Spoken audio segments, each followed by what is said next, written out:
Shalom Bapak Ibu Saudara, senang sekali menjumpai Anda kembali dalam siaran Good News hari ini. Kita akan sama-sama belajar kebenaran firman Tuhan bersama. Bapak Ibu Saudara, sebuah pertandingan bola menjadi daya tarik begitu banyak orang. Mulai dari kalangan anak-anak, remaja, bahkan orang yang sudah berumur sekalipun mereka sangat menyukai bola. Ya, ketika para pemain berusaha memasukkan bola dengan kerjasama tim yang baik, bahkan dengan teknik-teknik yang luar biasa, sehingga pertandingan itu menjadi daya tarik penonton. Ya, bahkan bermunculan juga supporter-supporter, penyemangat sepak bola yang luar biasa, sehingga menjadi pemicu semangat pemain bola untuk memasukkan bola tersebut ke dalam gol.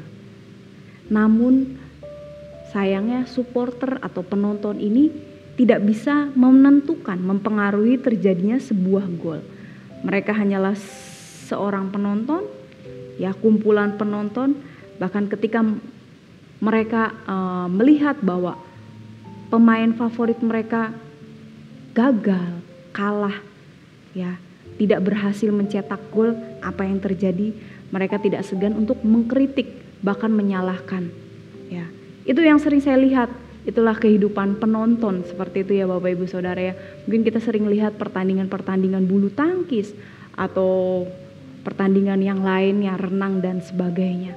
Ya, ada begitu banyak penonton-penonton, tapi ketika mereka melihat pemain mereka tidak bisa mencetak gol, tidak bisa menang seperti itu, mereka mulai mengkritik, mulai menghakimi. Ya, harusnya seperti ini, harusnya seperti itu. Nah, dari sini kita bisa melihat bahwa hal yang sama juga terjadi di dalam gereja Tuhan. Banyak orang yang tidak terlibat dalam pelayanan, tetapi justru mereka mengkritik, bahkan tidak segan-segan untuk menghakimi kinerja para pelayan Tuhan. Kita akan lihat bersama-sama di dalam Alkitab, ya, meski namanya tidak tersebut dan tidak tercatat dalam Alkitab, namun dia turut mengambil bagian dalam pekerjaan Tuhan. Perenungan malam hari ini saya memberikan judul yaitu terlibat dalam pekerjaan Tuhan. Kita akan buka bersama dalam Lukas 5 ayat 18 sampai ayat yang ke-19. Lukas pasal 5 ayat 18 sampai ayat 19. Saya akan membacakan buat kita semua. Lalu datanglah beberapa orang mengusung seorang lumpuh di atas tempat tidur. Mereka berusaha membawa dia masuk dan meletakkannya di hadapan Yesus. Karena mereka tidak dapat membawanya masuk berhubung dengan banyaknya orang di situ, naiklah mereka ke atap rumah, lalu membongkar atap itu dan menurunkan orang itu dengan tempat tidurnya ke tengah-tengah orang banyak tepat di depan Yesus. Amin. Ya, ini mungkin sudah sering sekali kita dengar kisah ini Bapak Ibu Saudara. Ada beberapa orang pengusung, dia ini membawa seorang yang lumpuh. Tapi pengusung ini menjadi perhatian Tuhan Yesus. Ya, bahkan Tuhan Yesus mengatakan di dalam ayat yang ke-20 bahwa ketika Yesus melihat iman mereka, berkatalah ia, "Hai saudara, dosamu sudah diampuni." Ya, Tuhan Yesus melihat iman para pengusung orang-orang lumpuh tersebut. Namun ada juga penonton yang mengkritik pekerjaan yang dilakukan oleh Tuhan.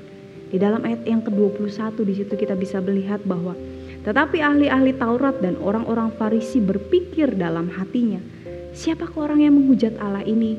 Siapa yang dapat mengampuni dosa selain daripada Allah sendiri? Jadi Tuhan Yesus mengatakan di dalam ayat 20 tadi, "Hai saudara, dosamu telah diampuni." Tetapi datanglah ahli Taurat, ya. Ahli Taurat ini sedang mendengarkan pengajaran Tuhan Yesus juga, dan dia berkata, siapa orang ini kok berani-beraninya? Seperti itu ya. Kalau dengan bahasa kita sehari-hari, berani-beraninya mengatakan bahwa dosamu sudah diampuni. Padahal Allah yang berhak berkata seperti itu. Nah, malam hari ini kita akan sama-sama belajar bagaimana untuk kita terlibat dalam pekerjaan Tuhan. Apa saja yang harus kita lakukan untuk kita dapat terlibat dalam pekerjaan Tuhan? Yang pertama yaitu menjadi pendengar yang baik. Seorang yang mau terlibat dalam pelebaran kerajaan Allah akan lebih banyak mendengar daripada berkomentar. seperti halnya penonton. Kalau penonton ini lebih banyak berkomentar daripada mereka mendengar, seperti itu ya. Di dalam ayat yang ke-17, di dalam Lukas 5 ayat 17, saya akan bacakan. Pada suatu hari ketika Yesus mengajar, ada beberapa orang Farisi dan ahli Taurat duduk mendengarkannya. Mereka datang dari semua desa di Galilea dan Yudea dan dari Yerusalem.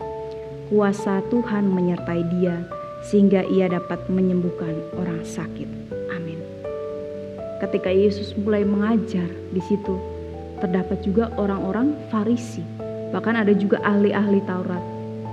Ya, tapi kita bisa lihat bahwa orang yang pintar itu sangat susah untuk mau mendengarkan.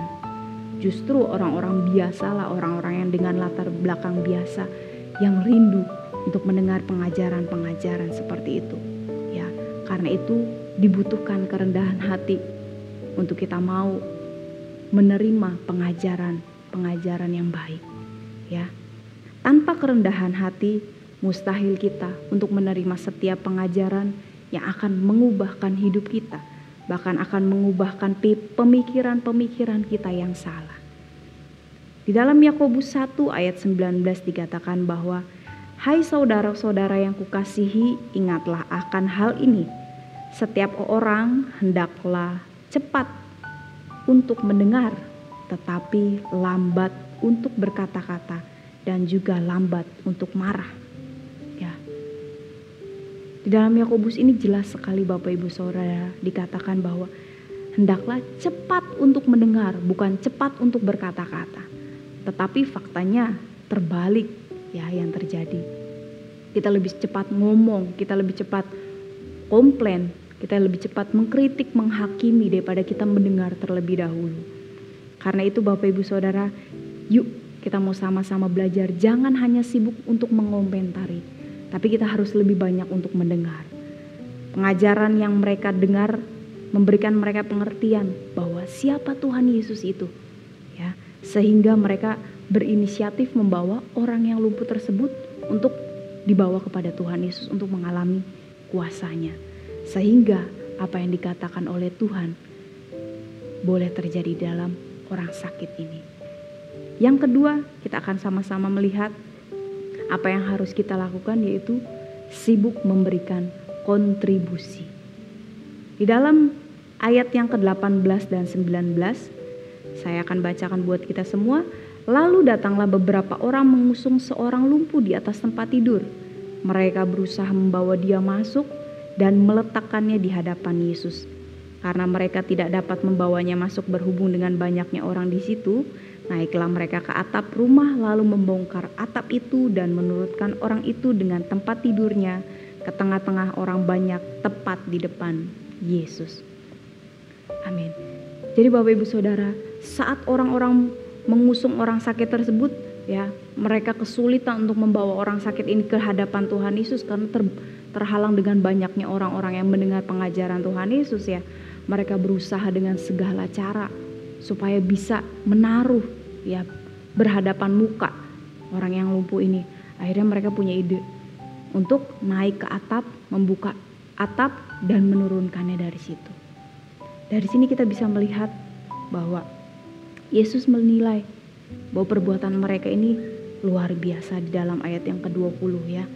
Ketika Yesus melihat iman mereka, berteriaklah, hai saudara, dosamu telah diampuni. Iman-iman orang tersebut adalah iman yang hidup, iman yang disertai dengan perbuatan, saya boleh katakan. Mereka adalah pelaku firman Tuhan yang sejati, ya. Meskipun banyak rintangan yang harus mereka hadapi, ya, mereka kesulitan untuk menjangkau Tuhan Yesus, tapi mereka terus berusaha untuk bisa melampauinya. Mereka tidak terpengaruh dengan keadaan, bahkan mereka fokus dengan satu tujuan, yaitu supaya orang lumpuh ini mengalami kuasa Tuhan. Jikalau kita ingin tujuan pelayanan kita tepat sasaran Bapak Ibu Saudara, bagi setiap kita yang sudah terlibat dalam pelayanan, maka kita harus sibuk memberikan kontribusi. Ya, jangan sampai keadaan yang membuat kita sepertinya susah untuk melihat Tuhan Yesus bertemu dengan Tuhan Yesus itu menghalangi kita. Ya. Tetapi kita harus fokus pada apa yang kita kerjakan sampai pekerjaan tersebut, sampai pelayanan tersebut membuahkan keberhasilan di dalam Tuhan, sehingga kita bisa melihat kuasa Tuhan dinyatakan atas kehidupan kita. Jadi malam hari ini kita mau sama-sama belajar. Mari kita mau lebih lagi terlibat dalam pekerjaan Tuhan. Jangan sampai hidup kita hanya menjadi penonton-penonton seperti yang ada di pertandingan-pertandingan yang ada, ya. Khususnya kayak pertandingan bola seperti itu. Seringkali kita melihat bahwa, aduh, kalau gagal harusnya jangan seperti ini, harusnya begini.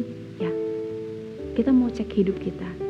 Apakah hidup kita hanya sebagai penonton di dalam kerajaan Allah, atau kita sudah terlibat di dalamnya? Amin buat firman Tuhan. Mari kita akan tutup perenungan kita malam hari ini dengan doa. Kami bersyukur Tuhan buat kesempatan malam hari ini. Tuhan masih memberikan kami kekuatan, kesehatan, waktu kami. Untuk kami boleh sama-sama mendengar kebenaran firman-Mu. Hamba-Mu telah selesai berbicara, tapi biarlah Kau yang terus bekerja lebih lagi Tuhan, sehingga firman ini boleh termatrai dalam kehidupan kami, boleh menjadi ingat-ingatan dalam kehidupan kami. Berkati setiap para pendengar dimanapun mereka berada Bapa. Terima kasih, kami menyerahkan hidup kami selanjutnya ke dalam tangan kasih-Mu, dalam nama Tuhan Yesus, haleluya, amin. Selamat malam, Tuhan Yesus memberkati.